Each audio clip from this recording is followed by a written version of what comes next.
Olha só, pessoal, só agora a presidente do TSE, o Tribunal Superior Eleitoral, ministra Carmen Lúcia, pede moderação nos debates das eleições municipais. Faltando aí 10, 11 dias para o primeiro turno, né?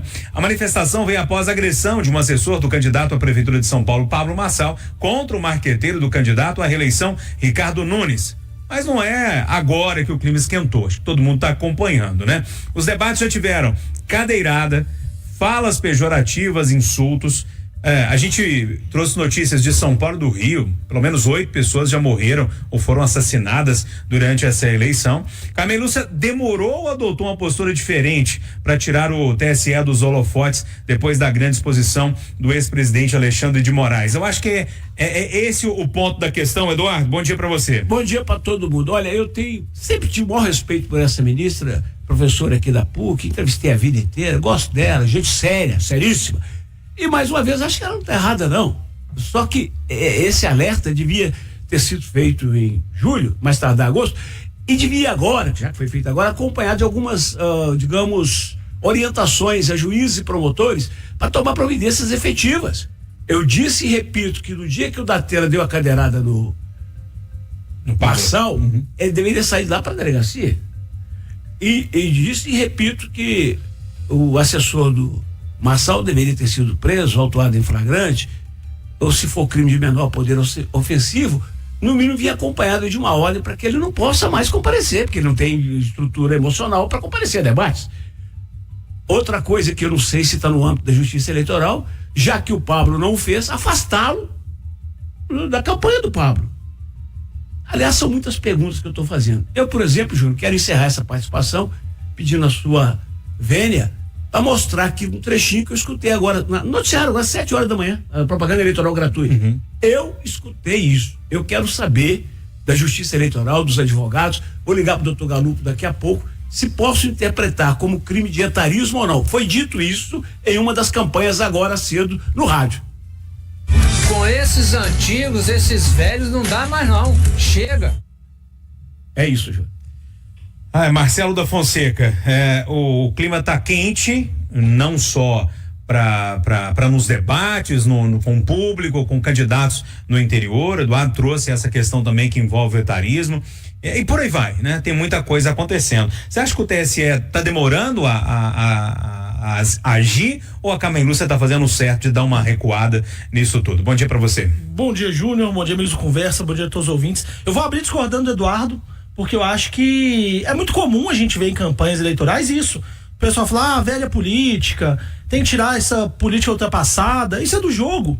Isso não é crime. Isso não dá pra gente criminalizar, considerar um absurdo. Isso é do jogo. A gente cansou de ver candidatos falarem isso, de a velha política tem que ser deixada de lado. Isso é do jogo. Eu não acho que eu não vejo isso um problema, não. E acho que o recado da ministra Carmen Lúcia é importante. Ela, como presidente do TSE, ela tem uma voz importante, né, para poder ditar as regras da eleição, colocar o que deve ser seguido ou não. Só que eu acho que no Brasil a gente está deixando a gente está exigindo muitas vezes das instituições, de partido, da imprensa, né, dos tribunais, do TSE, do STF, e eu acho que o poder tem que estar na mão do eleitor. É o eleitor que vai punir quem exagerar na campanha. E o eleitor de São Paulo já está punindo o Pablo Marçal. A gente está vendo nas pesquisas como que ele está sendo, né, a rejeição dele aumentou e como que ele está perdendo voto. Numa democracia, a palavra final é do eleitor, e a gente tem que começar a entender isso. A gente tem que parar de querer que o ministro do Supremo interfira na eleição. A gente tem que parar de querer que a imprensa interfira na eleição, de que partido político interfira na eleição e dar o poder pro eleitor. O eleitor não gostou do candidato, achou que o tom foi exagerado, ele vai punir na urna. E a urna é o que vai refletir o que é a realidade, o que é o mais real, né, da população. Vamos parar de colocar sempre na cargo de ministro a responsabilidade de evitar que as coisas aconteçam. Porque o ministro não tem como impedir que o candidato dê uma cadeirada no outro. O ministro do Supremo, ele não tem como impedir que um candidato X ou Y fale bobagem da campanha, né? É limitado o poder que as instituições têm também. O eleitor tem um poder maior de, na urna, fazer o repúdio dele. Eu posso? Lógico. Ninguém está pedindo, Marcelo, para Carmen Lúcia fazer o preventivo. Eu estou pedindo o punitivo. Depois que a porrada aconteceu em rede nacional, espera-se providência da justiça. Porque se eu der uma porrada no Júnior aqui agora, demissão é justa causa. Ué, peraí, é justa causa. Eu tô pedindo pra ninguém interferir preventivamente, não. Esse discurso aí. Mas isso esse discurso aí seu Permita-me, meu querido. É o discurso que quer ver o circo pegar fogo. Não. Mas, claro. mas espera. Vamos deixar pro Travassos esse Mas a tipo de punição, problema. mas só pra esclarecer, Edu, a punição vai acontecer. O cara que foi agredido, ele tem direito de registrar o boletim de ocorrência, ir na polícia e cobrar o direito dele. A justiça vai dar punição. Agora, a gente não pode querer que o ministro do Supremo, né, atue de uma forma que não está prevista na lei. Quer dizer, a ministra Carmen Lúcia, ela não tem o poder de simplesmente tirar o Marçal dos debates. Isso não é função dela fazer isso. Agora, é função do eleitor avaliar que o cara não é preparado para ser prefeito. William Travassos. Bom dia. E aí, bom dia. Não, Marcelo, eu concordo com você que falar sobre a velha política tudo bem, mas o áudio que o Edu colocou não tá falando da velha política, ele tá falando da pessoa, do velho. Em qualquer país civilizado você tem que respeitar o idoso. Isso é desrespeito, cara. Isso é falta de educação. A gente não tá respeitando. É crime. E assim, eu tenho muito respeito por essa ministra. Acho que ela tomou a atitude correta. A gente leva um tempo, às vezes, para entender o que está acontecendo.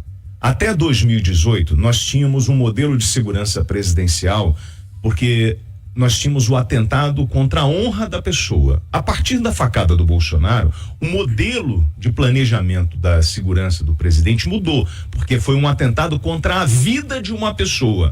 O que nós temos hoje, ninguém ia imaginar que um ser humano ia dar uma cadeirada no outro, ou que um videomaker ia dar um soco num marqueteiro em pleno debate. Então as coisas mudaram e a gente precisa criar regras para isso.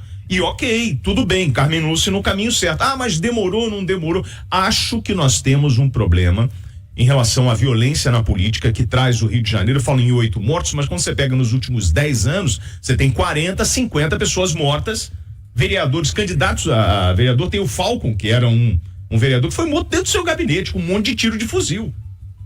Acabaram de matar mais um e vai continuar. Aonde? Baixada Fluminense, onde você tem a ação das facções criminosas, da milícia, e isso pode se propagar para todo o país. Então, assim, correta, ministra, a gente precisa de regras mais rígidas nos debates, porque ninguém ia imaginar que o ser humano ia passar para agressão física. Agora, o idoso precisa ser respeitado, meu amigo. Marcelo, já eu deixo voltar você, deixa eu só rodar todo mundo, porque aí você fala também, senão fica monopolizado. Ô Edilene Lopes, vamos lá, a Carmen Lúcia demorou a agir, tá demorando, ou a gente tava acostumado, era com o Alexandre de Moraes que reage muito rápido às coisas. Como é que você lê essa história? Bom dia. Bom dia, Júnior. Bom dia aos debatedores. Eu acho que talvez um posicionamento, como teve a Carmen Lúcia agora, seja um posicionamento não efetivo. Eu vou explicar por quê. Faz tempo que as campanhas eleitorais já não frequentam apenas as páginas ou as editorias, ou a editoria de política, e frequenta a página de polícia. Isso acontece há muito tempo. O Travassos, ele tocou num ponto nevrálgico, que é a questão do Rio de Janeiro. Lá a eleição municipal é mata-mata. Morre candidato a vereador todas as eleições, e não é um só, são vários. Porque a violência é endêmica no Rio de Janeiro, tem milícia, tem tráfico, tem corrupção na polícia, enfim.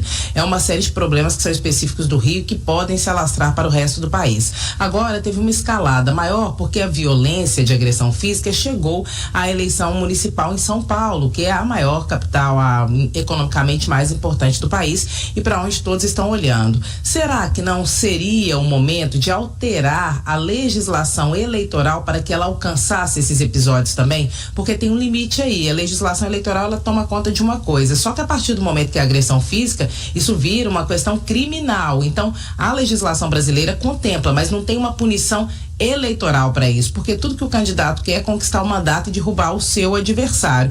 A melhor forma de fazer isso é seguindo a regra. Então talvez, se a lei eleitoral contemplasse uma punição efetiva para aquele que comete um ato de violência durante a campanha, isso pudesse ser uma solução. Só que aí a gente entra num outro problema. O Congresso Nacional aprovaria algum tipo de reforma na legislação eleitoral nesse sentido? Porque tudo que o político quer é não reformar a lei eleitoral se ela prejudicar grandes partidos e aqueles políticos que já estão no poder. Então nós temos que ver qual que é a disposição da política brasileira para discutir essa questão, e se isso tem que constar em uma outra legislação que não o Código Penal, a legislação que abarca as questões relacionadas à agressão física e morte, porque isso acontece na política brasileira, continua acontecendo e não há nada que barre. Ou seja, nenhum instrumento efetivo foi utilizado até então. Não sei se um posicionamento de Carmen Lúcia, da forma como foi feito, ele funcionaria ou ele vai funcionar. E não sei se Alexandre de Moraes, sem extrapolar o que está dito na lei,